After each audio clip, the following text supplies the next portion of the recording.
Assalamualaikum warahmatullahi wabarakatuh. Alhamdulillahirrabbilalamin. Wassalatu wassalamu ala asrofil anbiya'i wa mursalin wa ala alihi wa ashabihi rasulillahi ajmain. Asyhadu an la ilaha illallah wa asyhadu anna Muhammadar Rasulullah sallallahu alaihi wasallam la nabiyya ba'da. Yang terhormat Bapak dosen, rekan-rekan mahasiswa MPI tahun 2019.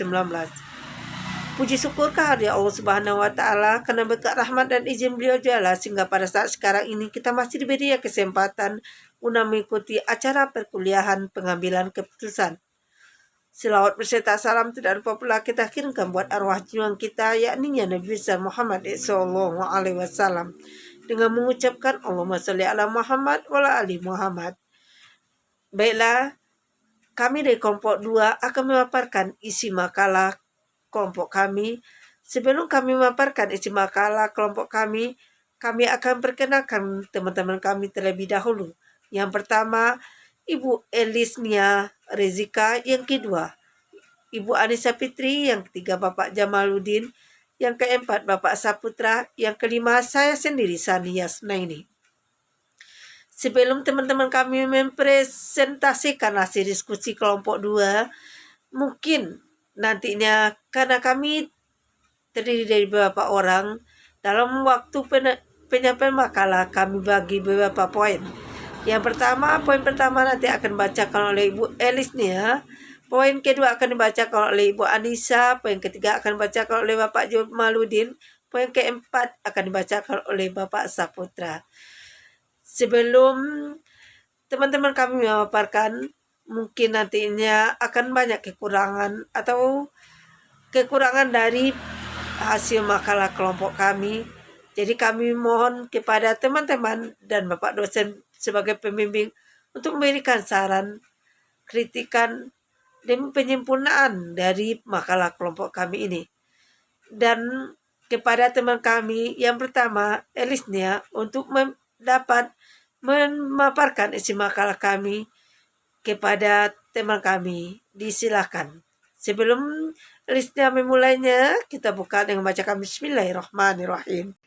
Baiklah rekan-rekan semua, sebelum kita masuk kepada pengertian dari analitik hierarchy process atau IHP, ada baiknya kita memahami dulu satu-satu perkata dari analitik hierarchy process. Yang pertama yaitu ada analitik atau bahasa Indonesianya analitik, yang mana ini bersifat menurut analisis. Selanjutnya ada hierarchy atau hierarki, yang mana di sini yaitu susunan yang bertingkat-tingkat. Selanjutnya juga ada kata proses. Seperti yang kita ketahui yaitu proses merupakan rangkaian tindakan atau pembuatan atau pengolahan yang menghasilkan suatu produk. Jadi, dapat kita simpulkan analitik hierarchy process atau IHP atau proses hierarki analitik adalah sebuah kerangka untuk mengambil keputusan dengan efektif atas persoalan dengan menyederhanakan dan mempercepat proses pengambilan keputusan dengan memecahkan persoalan tersebut ke dalam bagian-bagiannya, menata bagian atau variabel ini dalam suatu susunan hierarki, memberi nilai numerik pada pertimbangan subjektif tentang pentingnya tiap variabel dan mensintesis berbagai pertimbangan untuk menetapkan variabel yang mana yang memiliki prioritas paling tinggi dan bertindak untuk mempengaruhi hasil pada situasi tersebut. Mungkin sekian dari pengertian dari analitik hierarchy process. Selanjutnya poin kedua tentang prinsip dasar dari analitik hierarchy process akan dijelaskan oleh rekan saya Anissa. Silakan. Selanjutnya yaitu poin B mengenai prinsip dasar analytical hierarchy process. Nah, menurut Sukron, terdapat 3 prinsip pokok yang harus digunakan dalam melakukan analisis menggunakan metode EHP ini. Yang pertama yaitu prinsip penyusunan hierarki. Nah, untuk memperoleh pengetahuan yang rinci, pikiran kita menyusun realitas yang kompleks ke dalam bagian yang menjadi elemen pokoknya, dan kemudian bagian kendala dan bagian-bagiannya lagi, dan seterusnya secara hierarki. Nah, yang kedua yaitu prinsip menentukan prioritas. Prioritas ini ditentukan berdasarkan pandangan para pakar atau pihak-pihak terkait yang berkompeten terhadap pengambilan keputusan, baik secara langsung maupun tidak langsung. Nah, yang poin yang ketiga yaitu prinsip kompetensi logis. Dalam mempergunakan prinsip ini, EHP memasukkan baik secara kuantitatif maupun kualitatif. Selanjutnya, prinsip EHP menurut Mulyono ada beberapa, yaitu yang pertama yaitu decomposition. Prinsip ini merupakan pemecahan persoalan-persoalan yang utuh menjadi unsur-unsurnya ke bentuk hierarki. Proses pengambilan keputusan di mana setiap unsur atau elemen saling berhubungan. Jika ingin mendapatkan hasil yang akurat, pemecahan dilakukan terhadap unsur-unsurnya sampai tidak mungkin dilakukan pemecahan yang lebih lanjut sehingga didapatkan beberapa tingkatan dari persoalan yang ada. Struktur hierarki keputusan tersebut dapat dikatakan komplit dan incomplete. Suatu hierarki disebut komplit bila semua elemen pada suatu tingkat berhubungan dengan semua elemen pada tingkat berikutnya. Sementara hierarki keputusan incomplete adalah kebalikan dari komplit. Bentuk-bentuk dari struktur dekomposisi ini yaitu yang pertama, tingkat pertama yaitu tujuan keputusan atau goal, yang kedua tingkat ke kriteria, dan ketiga adalah alternatif. Adapun bentuk-bentuk struktur dekomposisi bisa dilihat dari gambar berikut. Nah, sedangkan prinsip yang kedua yaitu comparative judgment. Nah, pada prinsip ini memberikan penilaian tentang kepentingan relatif dua elemen pada suatu tingkat tertentu dalam kaitannya dengan tingkat yang ada di atasnya. Penilaian ini merupakan inti dari penggunaan dari metode EHP itu sendiri karena akan berpengaruh terhadap urutan prioritas dari elemen-elemennya. Penilaian ini dapat disajikan dalam bentuk matriks yang disebut dengan matriks pair-wise comparison atau metrik perbandingan perpasangan yang memuat tingkat preferensi beberapa alternatif untuk kriteria. Skala preferensi dengan skala 1 menunjukkan tingkat paling rendah dan sampai dengan tingkat skala 9 yang disebut dengan extreme importance. Untuk skala perbandingan prasangka disajikan dalam tabel yang ada di layar presentasi. Nah, selanjutnya yang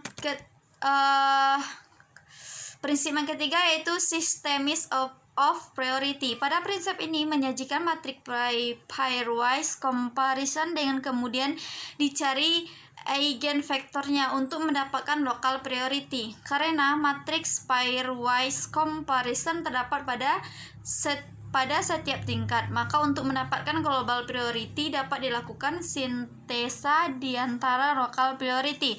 Nah, yang terakhir yaitu logical consistency merupakan karakteristik yang paling penting. Hal ini dapat dicapai dengan mengagresikan seluruh sektor eigen yang diperoleh dari tingkatan hierarki dan selanjutnya diperoleh suatu vektor komposit tertimbang yang menghasilkan urutan pengambilan keputusan.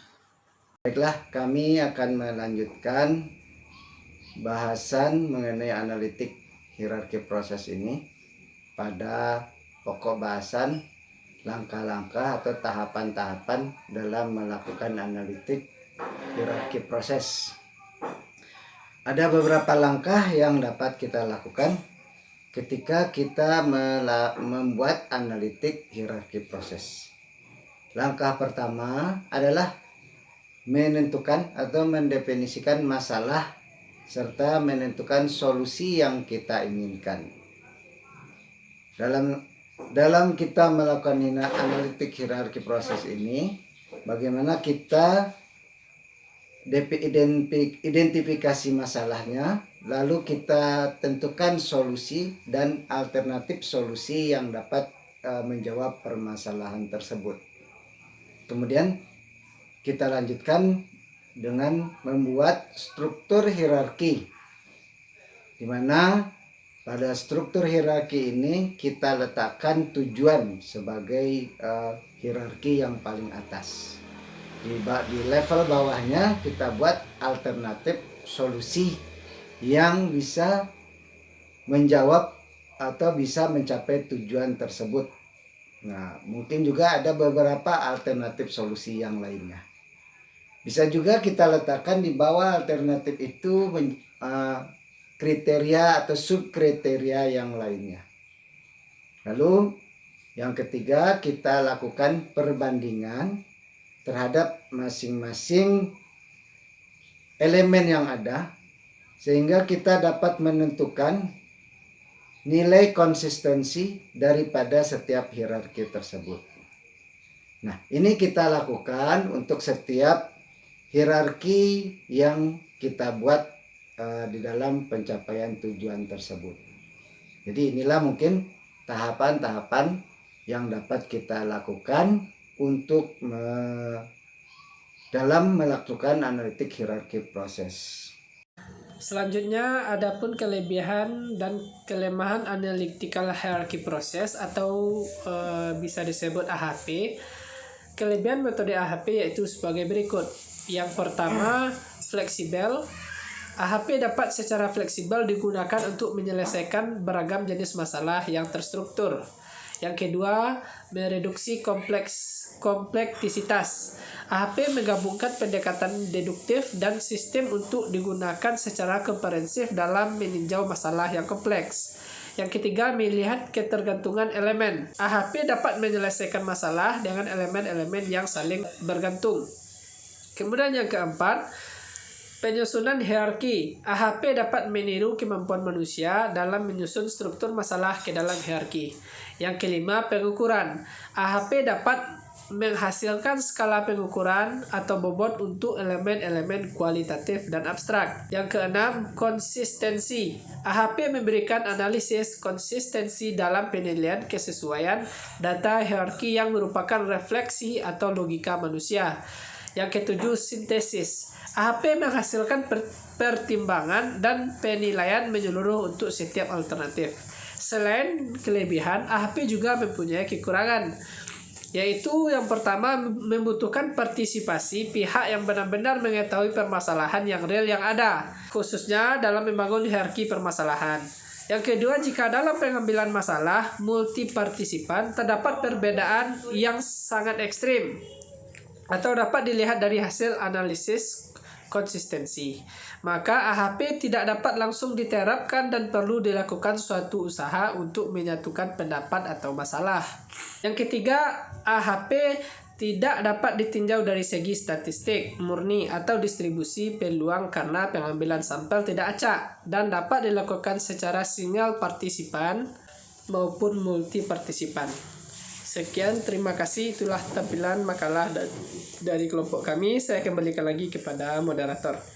Hari poin keempat oleh Bapak Saputra tadi berarti berakhir pula pemaparan makalah dari kelompok kami, kelompok 2. Dan kami dari kelompok 2 mengucapkan banyak maaf atas segala kekurangan dari makalah kelompok kami.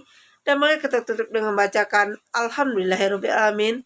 Wassalamualaikum warahmatullahi wabarakatuh.